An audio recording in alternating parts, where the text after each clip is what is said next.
following a quest, I'm glad to say, hey, he's more than just a guest on the show. He's a friend, Mr. Mark Burk. Mark, how you doing today? I'm doing great. Thank you. Thanks again for having me on. We enjoy having you on. Great seeing you. I mean, there's a lot of energy here. Now we know you're lying. You're sick. No, well, I'm sick, but I'm not lying. I mean, I'm truly sick, but I'm not lying. But, today's a special day, too, because things have, evolved again. Good. When I came back here in June, I want to start back at the Accenture when we first met. Exactly. And that was exciting for me to be out there and you guys to bring me in and follow Sean Foley. Exactly. And that was some strong. You upstaged him.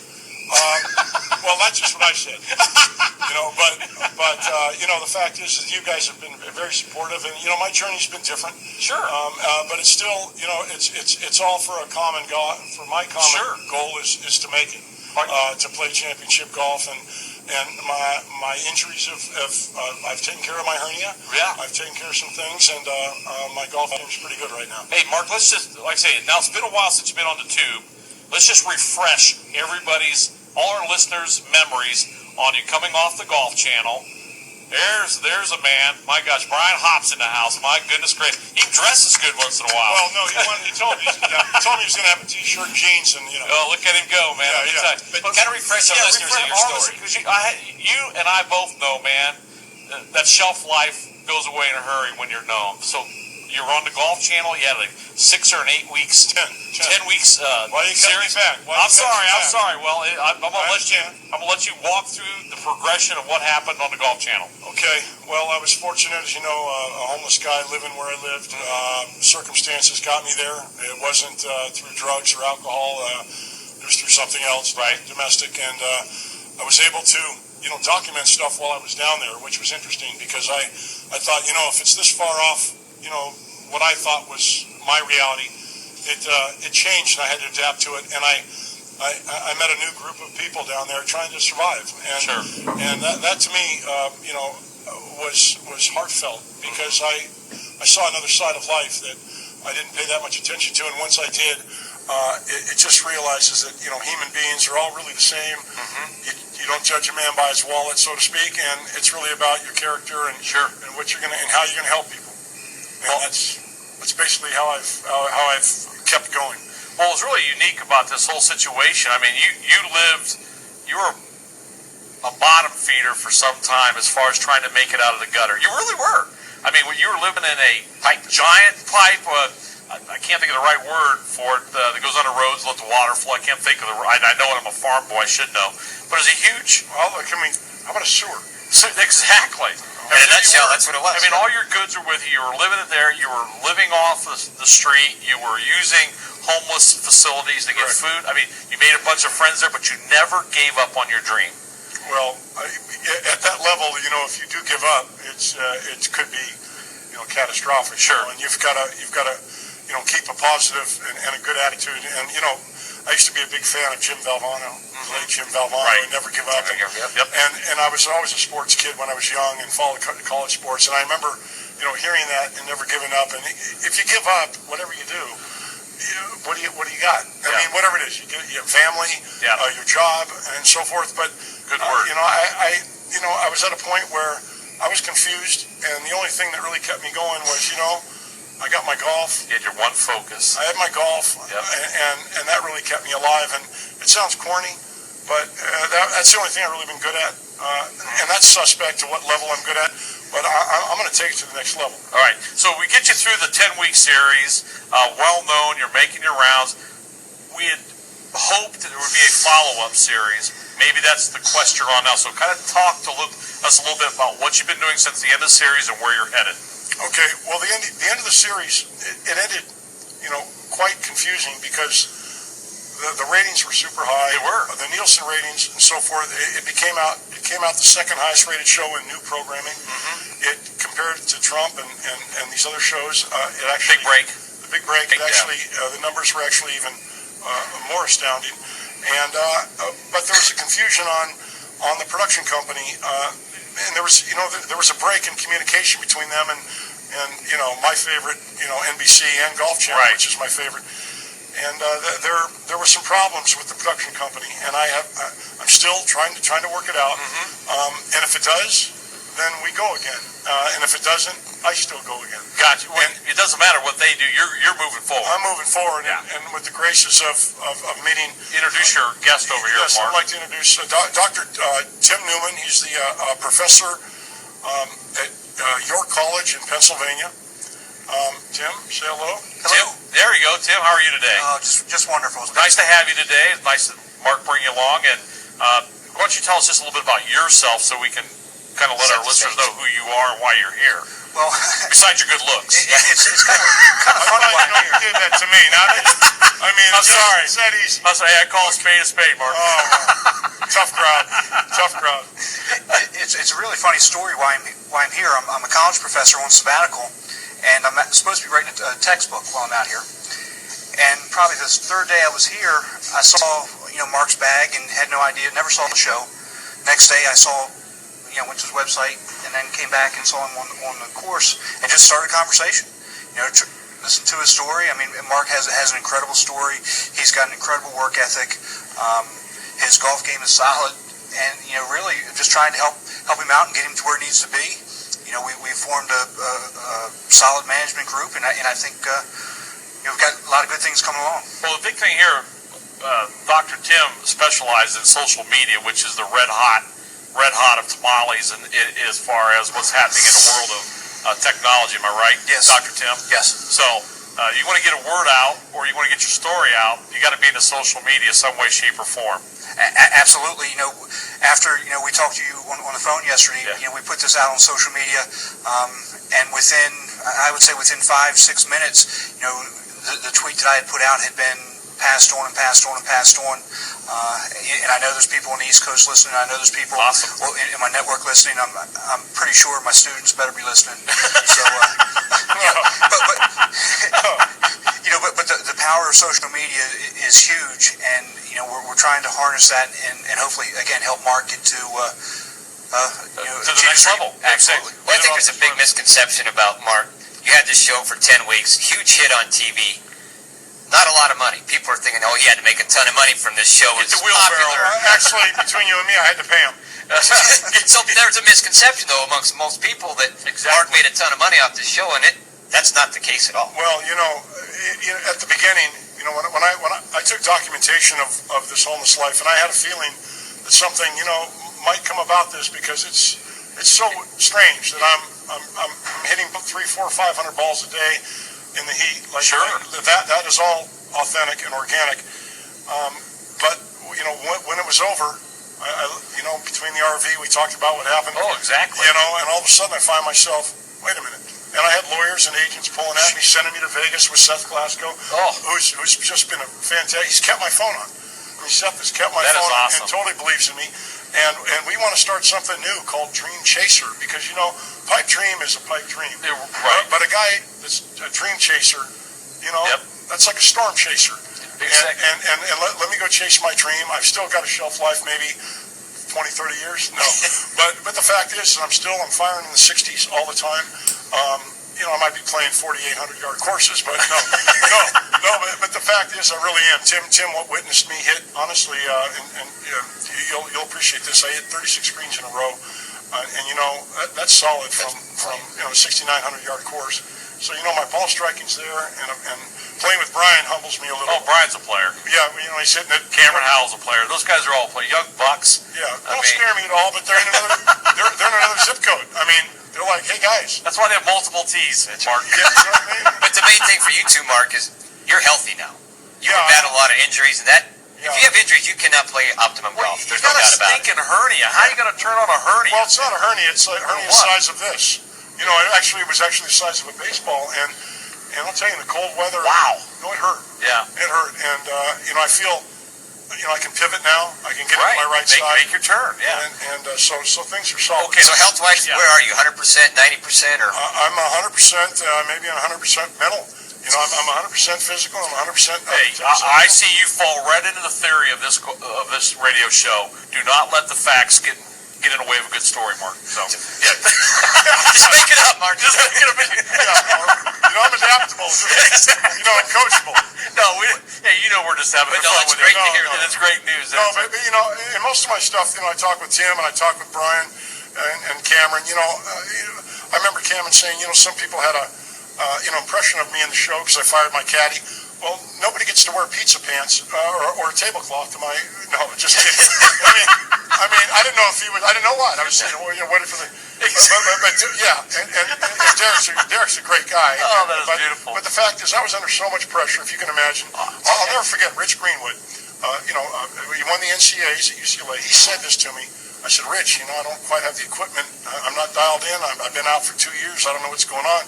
He goes, don't worry about it, Burky. It's a reality show. Who cares? Well, I'll tell you what. You get 5 cameras out there and a bunch of guys that really care. Yeah. It's serious stuff. Yeah. And I had a lot of pressure, and I did really write that on Derek. I said, Derek, if I'm going to go down, I said, let me do it alone. Yeah. It wasn't really anything he did. Yeah. Sure. I just couldn't handle it. And one more little piece of the pie you didn't need there, one more ingredient you didn't need to deal with. Well, it's a lot of pressure on me, and I felt pressure for the other players, too. Yeah, because they're dealing with this, too. Well, they're going, and they had to sign releases. Yeah, They're playing for their livelihood. Yeah, they have 5 cameras on them, too, during the whole thing. Yeah, and the problem is they cut out all of it, so they're probably mad at me. Had to deal with the pressure, didn't even get on TV. Right. The big skins game or the big money game. My goodness. Right. Well, the thing is, people think they know the pressure or the pattern of play when you watch it.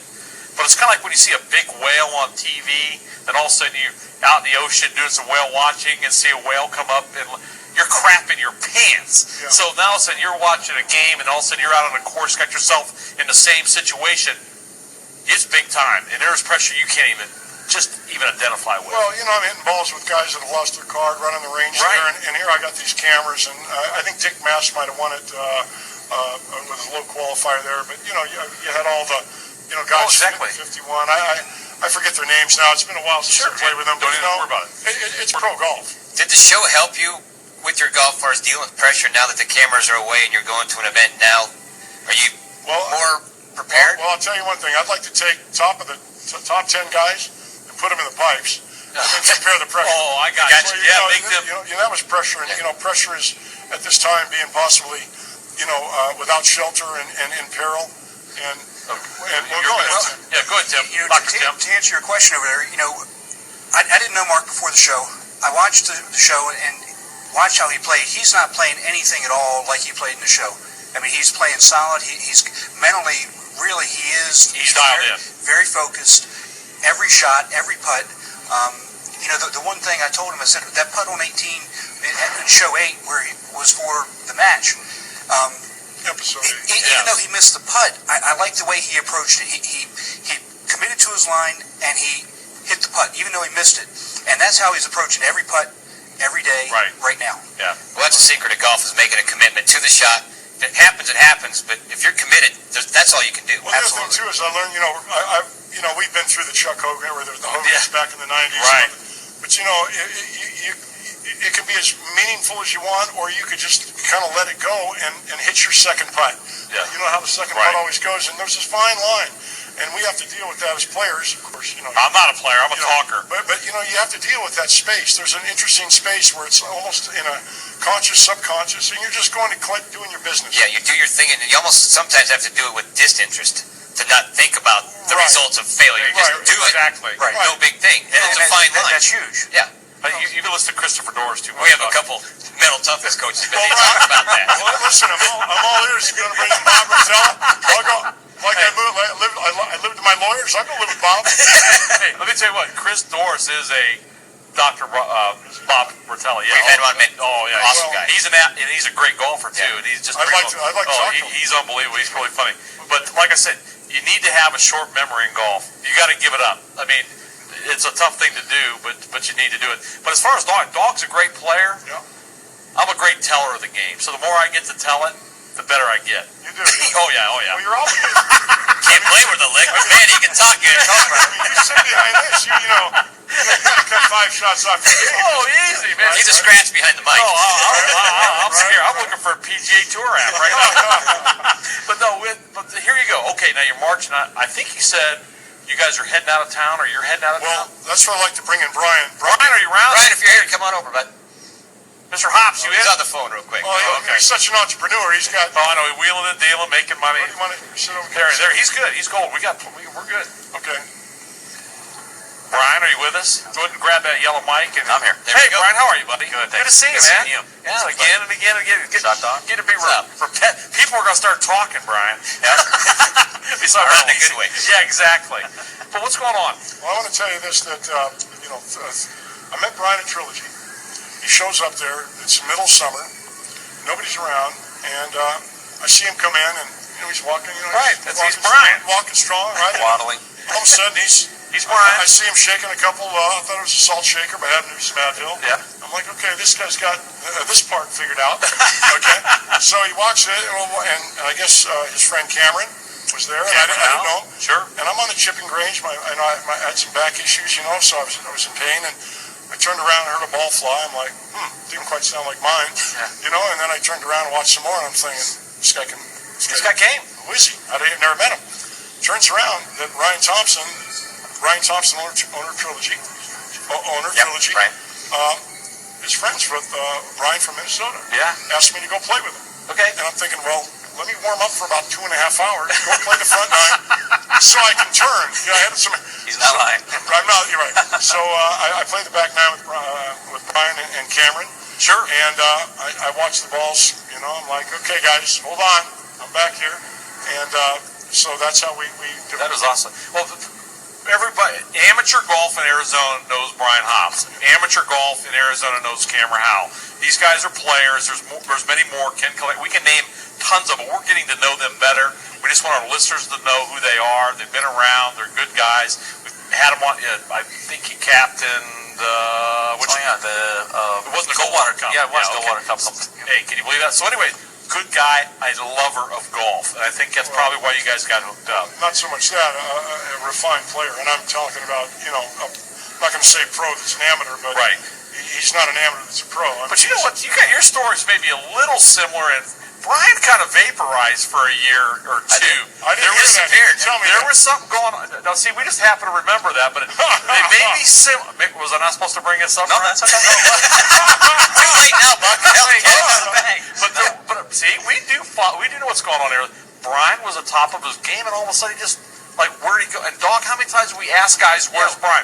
We're going to be stretching We're out gonna stretch here, this one a little bit Morris, more. but what happened? We don't even know what happened, but we did ask him, where did Brian go? Because he was on top of his game, then gone. No, this guy can play. So, anyways, do you want to just make a quick comment, or? No, in short, it was buying a new business, going through a divorce, Life got in the way? just everything in general. Okay. Legal stuff that was going on with the company just occupied all my time, and I made a commitment to my partners to that was my priority. And golf is fun and I enjoy it, but that was my priority. That's how I you have put stuff to. on the table. Life gets in the way. But we're good now. Back Yeah, we're all that's good. it. He's golfing good. Yeah, health is good. I'm back at it as of late last fall. I played 1 or 2 events just to get in it, and this summer's been good. A couple of wins, couple of second Well, we've been places. seeing at the couple events. finishes. We've been covering events now since we're able to. Exactly. Come on, we're seeing you guys a whole lot more. So, what is Brian? What do you guys? What's your little combination Well, I'll here? tell you, after we played back nine at Trilogy, he asked me, listen, do you want to caddy for me at the mid-ed at Law? Is it Law? In Katera. Yeah, In Katera. Cameron's a member, And yeah. Cameron, they took me out there, and we played, and he said, listen, I'd like you to caddy for me. So after I had to get a ride out there, Okay. and I was able to caddy for Brian, and he did real well out there. He left a lot on the table, shot 69, could have shot 65. Don't you hate that? Yeah, well, no, I don't hate it as a caddy, but against him, I have some issues. But I got to tell you, he knows what he's doing. I know when to stay out of the way because I know golf. I know what his capabilities are. Sure. I made one little tactical error. He was 223 off hard man, and I said, go ahead and hit the 5-iron. Yeah. And it was a real risk-reward shot, and thank God he pulled it off because the order of the day was all the big hitters were going to lay up on whatever hole that was. It's like 13, a par 5 Yeah, with but the river in the front. he hits it 5 feet. Oh, I love it. But he had a 4-footer coming back. But he made it. Tell me you made this 4-footer at least. I think I left it short. No, Did the gun go off, Brian, or what happened? But I got to tell you, he made it. He finished strong, and now we're going. I'm fortunate to go to Houston.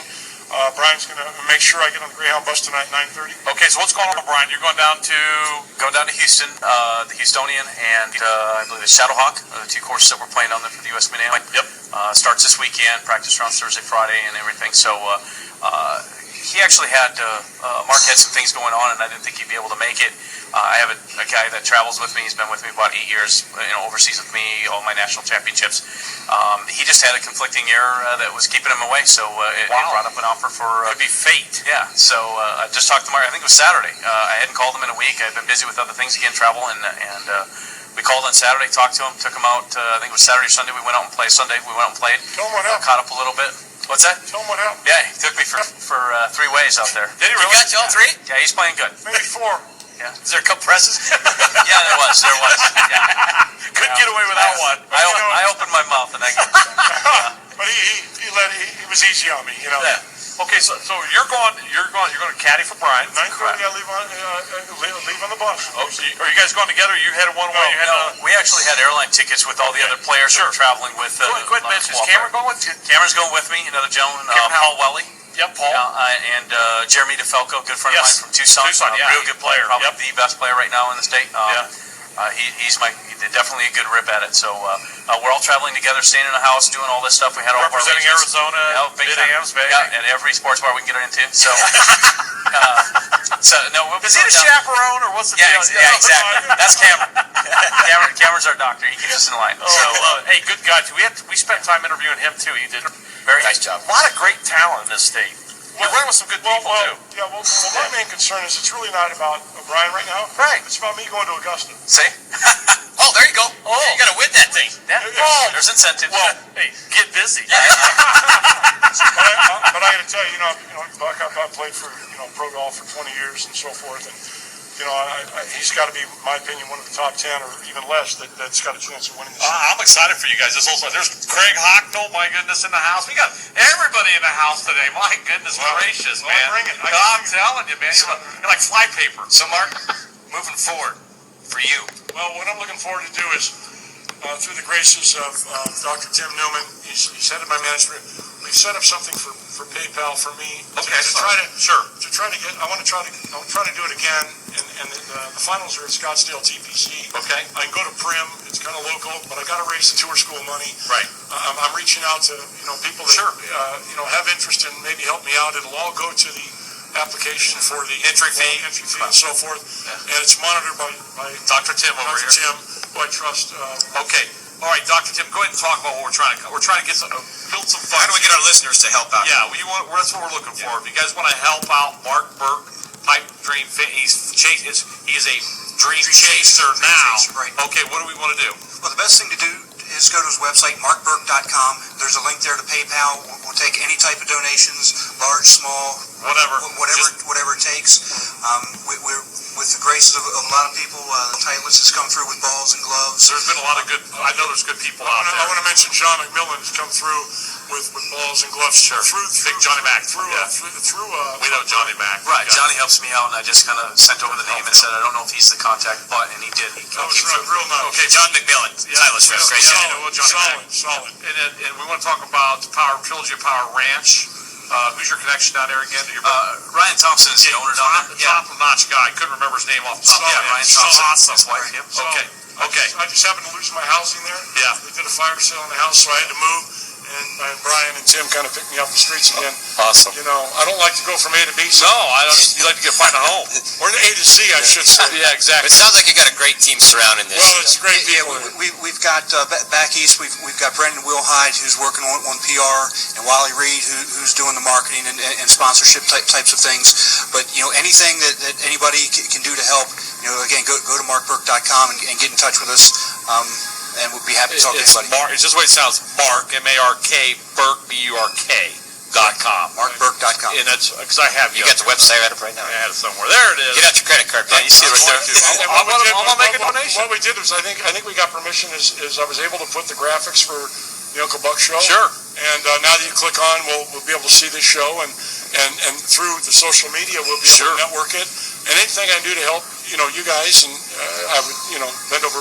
I am going to make a donation. Okay. Well, Thank you very much. Oh, yeah, not a problem. That, we're going to make that happen. Now, here's the thing, listeners. I know we're going to crowbar you here a little bit. We gave away a lot of free golf this year. That's right, boys. Step up. If all you guys that won free golf, and multitudes of it, just go to markburk.com. Make a donation. Make a folks. donation, $5 or $10, whatever. You feel comfortable. Anything.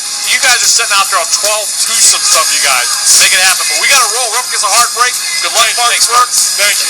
Hopper, go get him, buddy. Congratulations. God bless Dr. you. Jim, here we go. Hey, make the call for your free golf ball. 602-735-8000.